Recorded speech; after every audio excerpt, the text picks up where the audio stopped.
Сәлем достар, бүгін мен сіздермен брокколи, цветная капуста және зеленді қалайынан дұрыс жуып, тазалап, зиянсыздандырып, ұзақ сақтау керектігін көрсеткім келіп тұр. Ол біздің уақытымызды үнемдейді және де зиянсыздандырылады.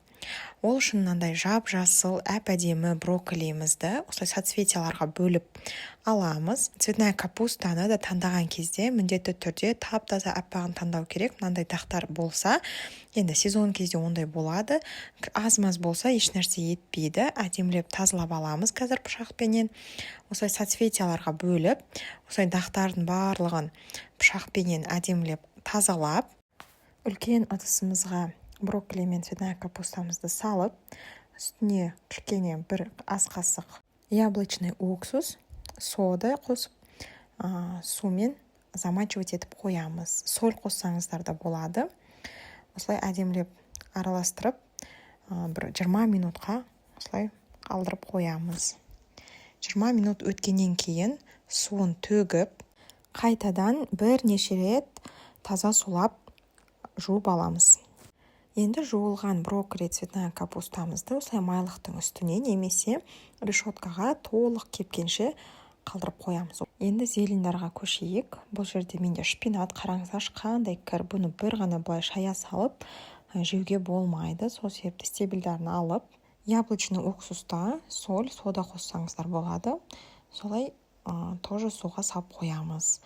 Бұны ғана салып қоймай, артынан ас көктерімізді, көк жуамызды, мятамызды барлығын бір ыдысқа салып, бірге замачивать етіп қоямыз. Тоже 20-25 минутқа. Айтылған уақыт өткеннен кейін осылай жуып, бірнеше рет суын тазалап жуамыз. Одан кейін осындай майлықтарға әдемілеп тізіп қойып кептіреміз. Толық кебу өте маңызды, себебі сақтаған кезде ешқандай капля болмаса, ұзаққа сақталады. Осындай менің ыдыстарым бар, соған астына салфетканы қойып, брокколиларымызды тізіп қоямыз. Дәл осындай ыдысқа астына майлық қойып, цветная капусталарымызды да осылай тізіп холодильникте сақтайтын боламыз.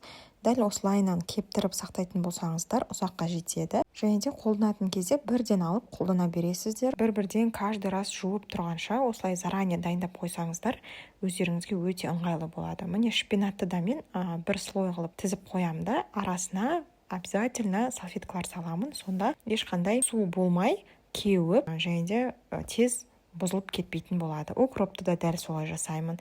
Барлық зеленді осы тәсілмен жасаймын. Артынан бір күн өткеннен кейін мен ас көкпен көк жуаны майдалап турап, салфеткаға осылай сап қоямын. Сонда туралған күйінде де тез қолданысқа ие болады. Каждый раз жуып турап тұрғанша дайын болса, тамаққа да, омлетке де бәріне бірден қоса бергенге уақытыңызды экономдайды және дайын тұрған зеленді өзіңіз де қолданғыңыз келіп тұрады. Сол себепті дәл осылай барлық овощыларды мен осылай дайындап тазалап қоямын. Сонда өзіме тамақ пісіргенге де ыңғайлы, уақытымды эконом. Міндетті түрде осылай өзіңіздің өміріңізді жеңілдетіңіз, уақытыңызды экономдаңыз. Егер видеом пайдалы болған болса, лайк басып, тіркелуді ұмытпаңыз.